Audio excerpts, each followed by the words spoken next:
Hey everyone, book 59 is called Barnyard Battle, in which the twins recreate the painting American Gothic. If we look at it very closely though, we have some issues. So I'm going to assume the one in the overalls is Jessica. And while they appear to be the same size, if you look at their hairlines and their chins, Jessica is actually about an inch or two taller than Elizabeth. It's just Elizabeth's hair that's making her seem taller. So that's curious. I thought they were super identical. And not to be mean or anything, but for two girls who pride themselves on being perfect size sixes, these are not size 6 models in the cover. Whatever. On the side, we have Amy in the blue. I think Lila in the purple, although she doesn't look as pretty as she normally does. And Maria is in the peach, waving. And the way Maria's posed, it just looks like a floating torso, so that's pretty awkward. No idea who the boys are. So our story here is it's time for Miss Shepherd to come student teach for 2 weeks. But the entire story takes place over the course of one school day and a weekend. And Miss Shepherd is teaching the kids about pioneer life. And as part of this unit, they are going to a pioneer village for 3 days. They're going on Friday, Saturday, Sunday. And if the kids don't go, their alternative is to write a 25-page paper. I don't think this is legal. You cannot require children to go on a school trip over the weekend, nor is it appropriate in any way to ask 6th graders to write a 25-page paper, unless it's like 24 pages of pictures. In my entire life, I think I've only written maybe 3 college papers that were longer than 25 pages. So just completely inappropriate all around. So of course our twins go on this trip, and honestly, it sounds terrible there. This camp farm area is set up as though it was 150 years earlier, which our book was published in 1990. So we're looking at about the gold rush era. And, there's no electricity. Everything is done by wood burning stove. And it just sounds miserable. I wouldn't want to go on this trip. Give me the 25-page paper. So before the trip even starts, our twins are fighting again because mom got some new project at work that came with a big pay bonus, and they want to use the money for something for the family. And Jessica wants a TV, but Elizabeth says, why don't we get a computer? And the kids are fighting over who gets to use it when. So, typical Wakefields. And so they're kind of annoyed with each other. And then the boys and girls make a bet as to who can survive this field trip better. So the girls are, oh no, how are the girls going to survive without blow dryers and makeup? And again, they're 12 years old. And then, but the boys, how can they not have video games and junk food? And spoiler, both sides lose the bet. So that was kind of stupid. And who's really suffering the most are the teachers. And that poor teachers. What kind of district is this that requires the teachers to chaperone a 3-day field trip? Do they get like a comp day off when they come back to school or something? Because I don't think this is legal or following union guidelines. So the kids struggle, and Jessica has snuck in a boombox. And these girls, they don't have an adult chaperone in their cabin. We're just going to let a bunch of 12-year-olds alone.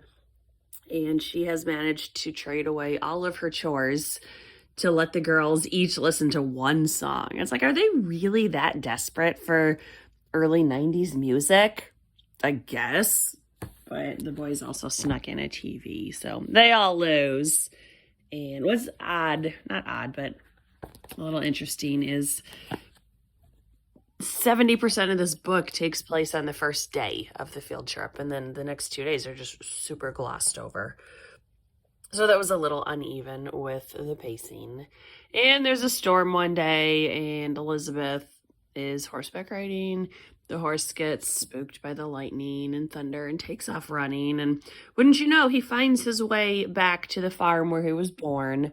And the nice people there help Elizabeth and insist that she join their daughter for her birthday party. And Elizabeth is having a big moral dilemma because, oh no, I broke the bet. It's like, Elizabeth, that wasn't really your fault. I mean, were you supposed to inconvenience this entire family who gave you hot tea and dry clothing? So, Elizabeth's all sanctimonious in this story as per usual. The lead up to the next book, there is no lead up. It's just like 8 paragraphs at the end. There was no foreshadowing whatsoever.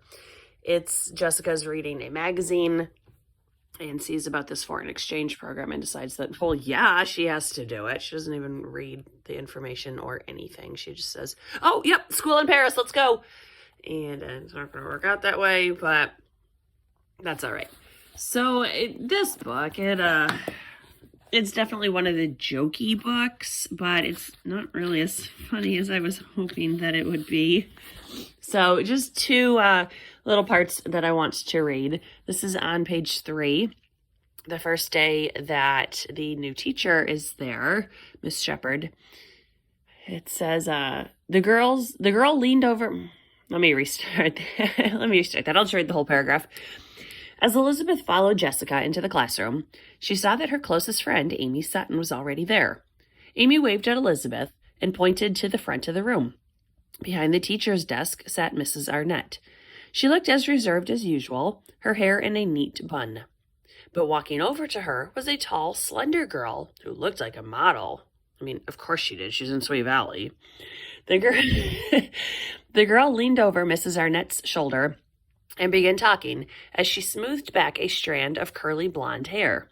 She was wearing a fuchsia zip-front shirt, tight black leggings, and funky black shoes.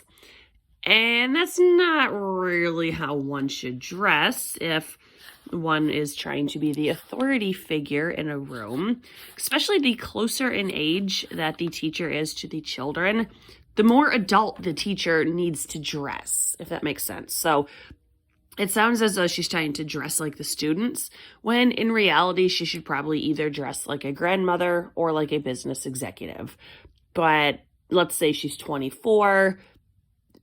The kids are going to see her as a peer, and that's not good for classroom management. And then the other part that I just pointed out, underlined, was on page 31, that Mrs. Arnett did say that anyone who didn't want to go could do a 25-page report on pioneer lifestyles instead, Mandy Miller pointed out. And again, with the lifestyles, I'm going to assume that means a bunch of pictures. And why Lila doesn't go is there is a big concert going on up in San Francisco. It is called Aid the People, which is both a live concert and going to be broadcast on TV and radio. This makes me think it is a generic ripoff of, not We the People. I am completely losing my mind. Let me look it up. So I have to assume this is the generic version of either Live Aid or Farm Aid.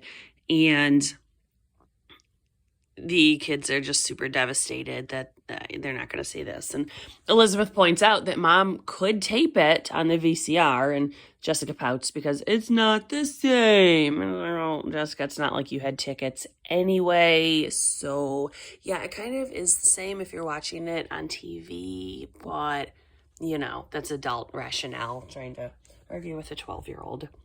So this book was fine. It was, I thought it would be more funny than it really was, but it was okay. I didn't hate it. So sometimes in Sweet Valley, that is a win. The next one is called Ciao, Sweet Valley. And we get Jessica in peak jealous mode, so it will be both obnoxious and hilarious. I will read. I will read that one soon enough and get it posted. This is Barnyard Battle. It was okay. It was fine. So, and Ginny Lou Culpepper came back.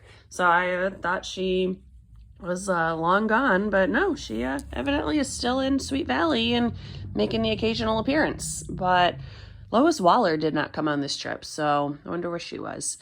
One thing that was really good, this was the 6th grade trip, Bruce and Janet were not in this book, except for like one chapter at the beginning. So any book without those two is a win. All right, I'm just rambling. So it was Barnyard Battle. It was fine. It was cute enough. It was typical Sweet Valley fluff. So thanks for watching. Bye.